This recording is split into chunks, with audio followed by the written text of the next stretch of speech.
Selamat pagi Bapak Am dan Bapak Joas dan Bapak Ibu di kelas kita ini. Izinkanlah saya mempresentasikan makalah saya yang berjudul Eklesiologi Komunal, sebuah pendekatan praksis gereja merespon realitas migrasi. Saya akan men-share screen, PowerPoint yang telah saya persiapkan.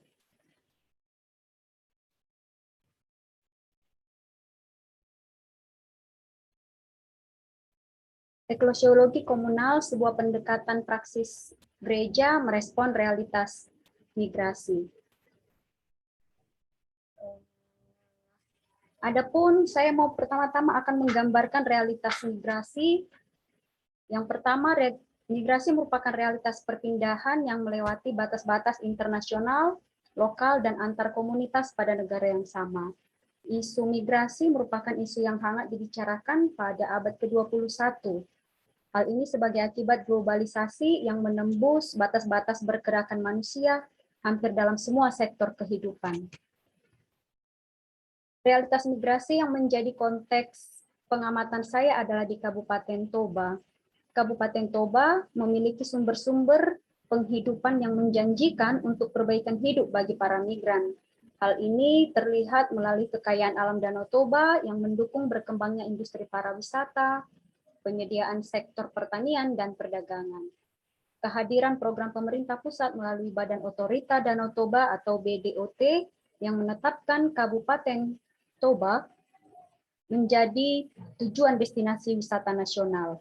Dalam sektor pendidikan, Kabupaten Toba juga terkenal memiliki lembaga pendidikan yang maju dan berkualitas. Hal ini terlihat dengan kehadiran SMA Unggul Del, SMA Unggul Yayasan Soko Surung, kemudian IT Del, Sekolah Tinggi Diakonis juga di Balige, dan juga Sekolah Tinggi Bible Pro ada di Lagu Poti, semuanya ada di Kabupaten Balige.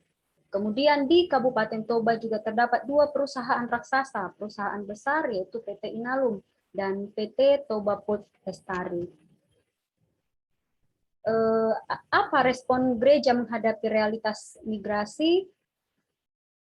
Gereja, sebuah komunitas dan institusi sosial, terpanggil untuk memberikan respon dalam bentuk yang pertama pemahaman teologis, yang kedua pemahaman praktis.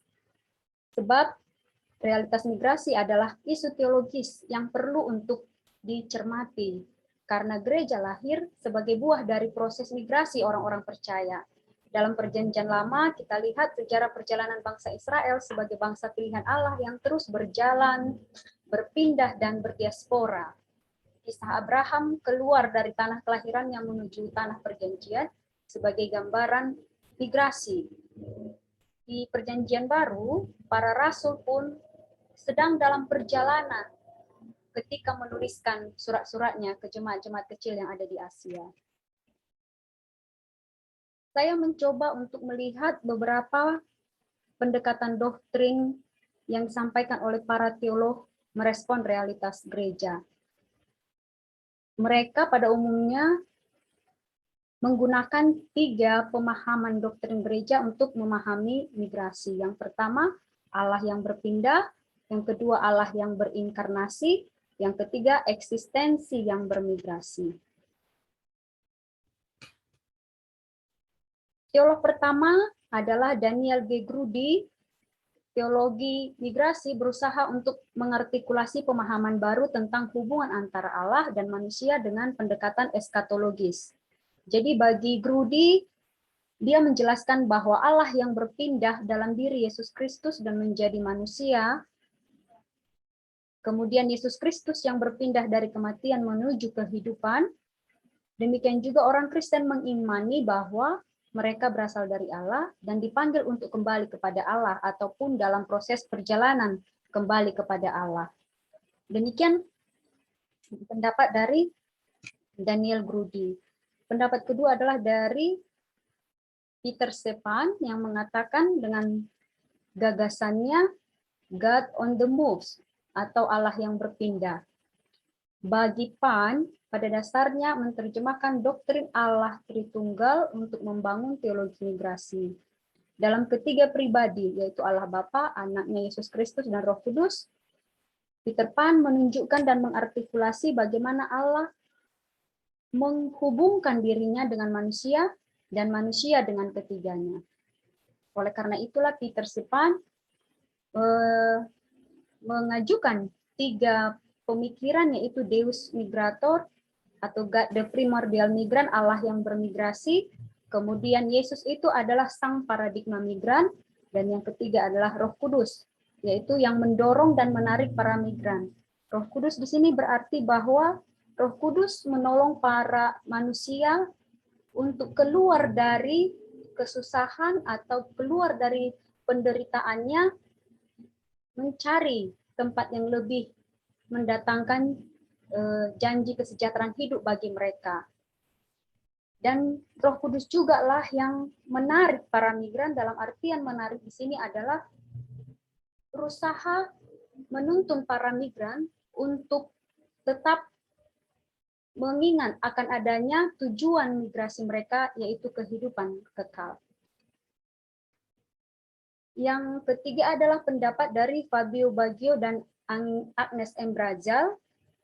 Mereka mengemukakan tiga ide yang penting tentang menanggapi teologi migrasi. Yang pertama, mereka melihat realitas migrasi itu adalah gambaran dari existential exodus, atau manusia adalah sebagai orang asing atau alien di dunia yang disediakan oleh Allah.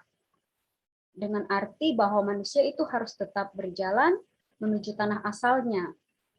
Oleh karena itu, dari existential exodus ini, maka dibutuhkan suatu teologi of aliens. Kedua, mereka melihat realitas migrasi itu adalah sebuah tempat istimewa untuk berjumpa dengan yang lain atau the other. Orang Kristen berpandangan bahwa perjumpaan dengan orang lain juga merupakan perjumpaan dengan Allah secara mistis dalam rupa seorang pendatang. Hal ini banyak digambarkan dalam Perjanjian Lama ketika Abraham bertemu dengan dua orang malaikat yang datang ke kemahnya, dan demikian juga ada di Ibrani. Ketika kita menjamu para pendatang, dengan kata lain kita telah menjamu para malaikat. Oleh karena itu, realitas migrasi, sebuah tempat istimewa untuk berjumpa dengan yang lain, membutuhkan teologi of otherness. Yang ketiga, realitas migrasi itu adalah menyambut para pendatang dengan latar belakang dan budaya yang beragam. Oleh karena itu, menantang gereja untuk memikirkan sebuah teologi of inclusiveness di tengah keberagaman para migran yang melakukan migrasi. Dari ketiga pendapat para teolog di atas, itu adalah menyarankan ataupun menawarkan pendekatan secara dogma ataupun pengajaran. Berikut saya akan mencoba untuk mengajukan pendekatan praksis yang dapat dilakukan oleh gereja merespon realitas migrasi yang saya sebut dengan eklesiologi komunal. Eklesiologi komunal, gereja dengan konsep gereja harus mampu memahami konsep diri dan identitasnya. Eklesiologi adalah gereja yang harus berbicara tentang kebenaran dan perannya di dunia. Saat ini masih banyak gereja yang menganut eklesiologi tradisional yang bersifat pada pemahaman dogmatis tentang keberadaannya saja. Oleh karena itu, gereja perlu merekonstruksi pemahaman konsep dirinya kembali.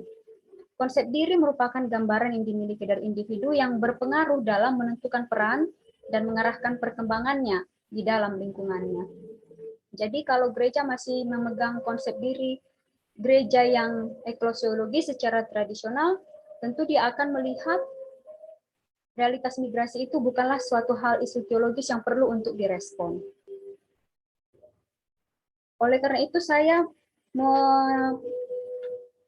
menawarkan pendapat Dietrich Bonhoeffer. Bagi Dietrich Bonhoeffer, Bonhoeffer melihat bahwa gereja itu adalah komunitas. Komunitas Kristen yang sejati bukan dibentuk oleh anggota-anggotanya, tetapi dibangun oleh Allah, di mana anggota-anggotanya diundang untuk berpartisipasi. Komunitas adalah berkat yang mengandung elemen solidaritas di antara manusia. Setiap orang dipanggil untuk dan dalam komunitas, bahkan ketika seorang mati, seorang tetap di dalam komunitas, di dalam Yesus Kristus. Dengan kata lain, Dietrich Bonhoeffer menekankan bahwa ciri khas kekristenan itu sebenarnya adalah terdapat di dalam komunitasnya, yang saling terdapat di dalamnya solidaritas di antara sesama. Pendapat yang kedua adalah Danny Hunter. Danny Hunter menawarkan gagasan dengan eklesiologi alternatif. Danny Hunter berpendapat bahwa gereja seharusnya berada di pinggiran masyarakat sehingga gereja dapat berhadapan langsung dengan kerapuhan dan kerentanan yang dihadapi oleh gereja. Oleh karena itu, karena gereja berada di pinggiran masyarakat, dia harus memberikan respon yang kreatif terhadap masalah yang dihadapi oleh masyarakat. Yang kedua, bagi Danny Hunter, gereja sebagai eklesiologi alternatif menolak narasi sosial dominan tentang kepemilikan politik untuk kepentingan sendiri, tetapi berusaha untuk menciptakan ruang sosial yang netral dan setara untuk semua orang. Yang ketiga, Danny Hunter menawarkan bahwa eklesiologi alternatif, gereja harus berkembang dalam kebebasan yang kreatif. Pendapat yang ketiga adalah dari John Zuppes. John Zuppes menawarkan gagasannya dengan small Christian community atau komunitas Kristen yang kecil. Jadi gereja itu dipandang sebagai komunitas Kristen yang kecil yang memandang dirinya sebagai setiap anggota-anggotanya mempunyai roh untuk berbagi, duduk bersama, berbagi materi, dan keinginan bersama-sama untuk saling mendukung dalam konteks yang lebih luas. Yang terakhir adalah saya mengutip pendapat dari Bapak Joas Adi Prasetya dengan gagasannya open eklesiologi ataupun gereja yang terbuka menanggapi kecemasan masyarakat global untuk bertemu dengan orang lain. Menurut Bapak Joas Adi Prasetya, bahwa gereja yang terbuka mengkaji ulang ciri klasik gereja sebagai gereja yang satu, kudus, dan katolik di dalam terang apostolik, yaitu dengan ciri baru, beragam, rapuh, konkret, dan bersahabat.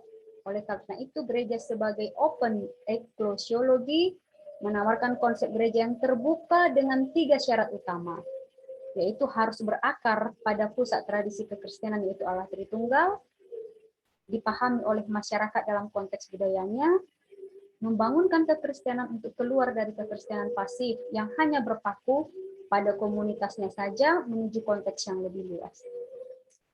Dari 3 pendapat teolog yang menjelaskan tentang tanggapan gereja secara dogmatis terhadap realitas migrasi, kemudian 4 pendapat teolog tentang respon gereja secara praksis dalam menghadapi realitas migrasi, saya mencoba mengkonstruksi satu ide secara praksis yang dapat diterapkan oleh gereja menanggapi migrasi, yaitu eklesiologi komunal yang berlandaskan pada Kisah Para Rasul 2, 41-47.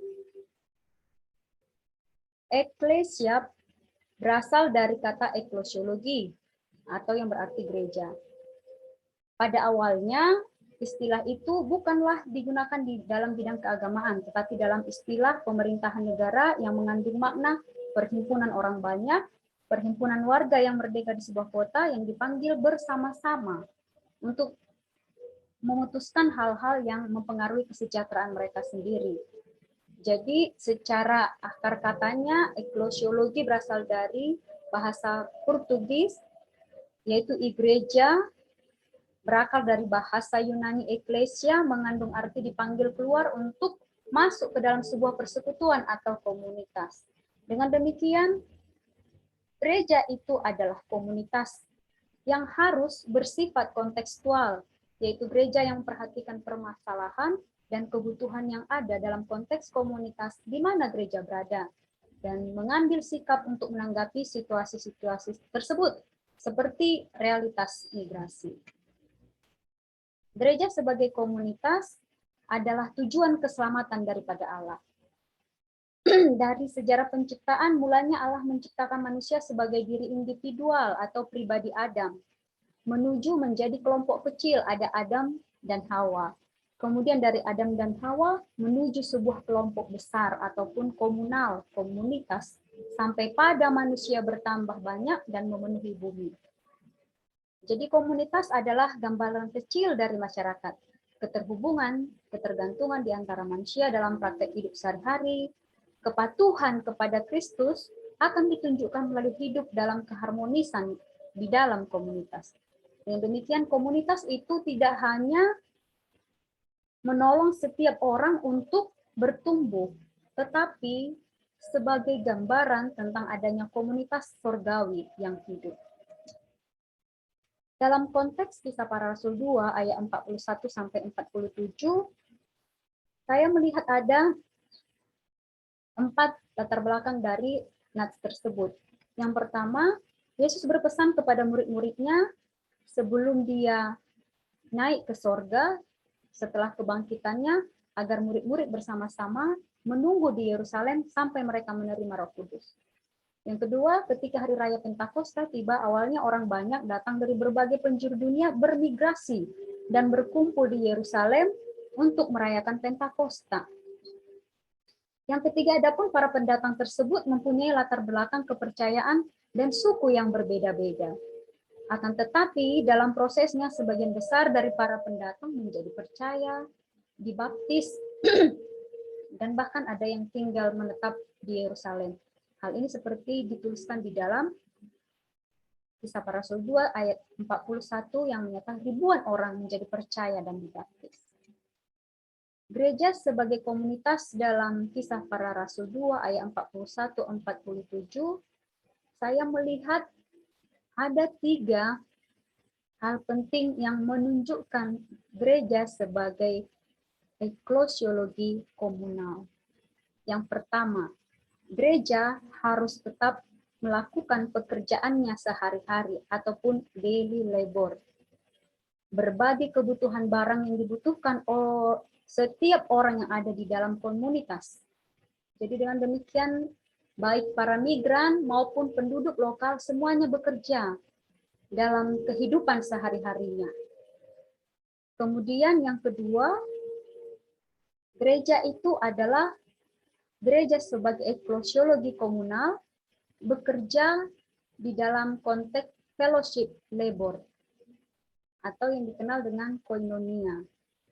Komunitas sebagai koinonia yaitu mengandung hubungan timbal balik yang sangat erat antara seorang dengan yang lain yang mau saling melayani, membangun, mendorong, memperbaiki, dan menghibur. Tindakan secara bersama-sama sebagai komunitas itulah pekerjaan kemurahan sebagai buah dari persekutuan yang diperuntukkan melampaui batas-batas anggota komunitas. Jadi koinonia pada dasarnya memang di antara komunitas yang seiman, tetapi komunitas fellowship labor dalam konteks Kisah Para Rasul 41-47 saya melihat itu berjalan melampaui tidak hanya kepada komunitas konteks seiman saja, tetapi juga melampaui batas-batas anggota komunitas. Yang ketiga, eklesiologi komunal tetap melakukan ataupun meneruskan God's labor atau pekerjaan Allah, yaitu memecah roti dan berdoa yang merupakan ritual perjamuan kudus yang dilakukan sebagai pengingat iman jemaat kepada Kristus. Dengan demikian, dari God's labor ini, komunitas Kristen melakukan yang dinamakan tadi daily labor, fellowship labor, dengan memegang teguh prinsip imannya dalam God's labor, yaitu tetap mengingat Kristus di dalam perjalanan hidupnya. Oleh karena itu, sebagai eklesiologi komunal, dalam konteks realitas migrasi, gereja sebagai eklesiologi komunal melihat pendatang tidak hanya sebagai objek penerima belas kasihan oleh gereja.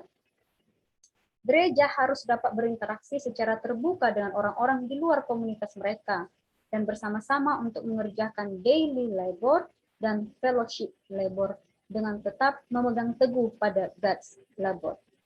Dengan kata lain, ada makna relasi timbal balik dan saling membutuhkan di dalamnya. Eklesiologi komunal menekankan kekuatan hubungan dalam sebuah komunitas yang bertujuan untuk memberdayakan semua anggota jemaat gereja sebagai suatu komunitas iman untuk mengerjakan misi Allah. Bertujuan untuk menghilangkan konsep gereja yang masih dibatasi oleh hubungan personal antara umat dan Tuhan, dan menutup mata terhadap pendatang yang berada di luar gereja. Eklesiologi komunal merupakan cara untuk mentransformasi dan menggerakkan gereja sebagai komunitas iman untuk menggandeng masyarakat bersama-sama menciptakan dunia yang adil dan sejahtera bagi semua orang. Demikian penjelasan dari saya. Saya mengharapkan arahan masukan dari Bapak-Bapak dosen, dari Pak Joas dan Pak Sam, juga dari Bapak Ibu teman sekelas di kelas ini, sehingga memperkaya dan memperbaiki tulisan saya. Demikian dari saya. Terima kasih. Shalom, Tuhan memberkati.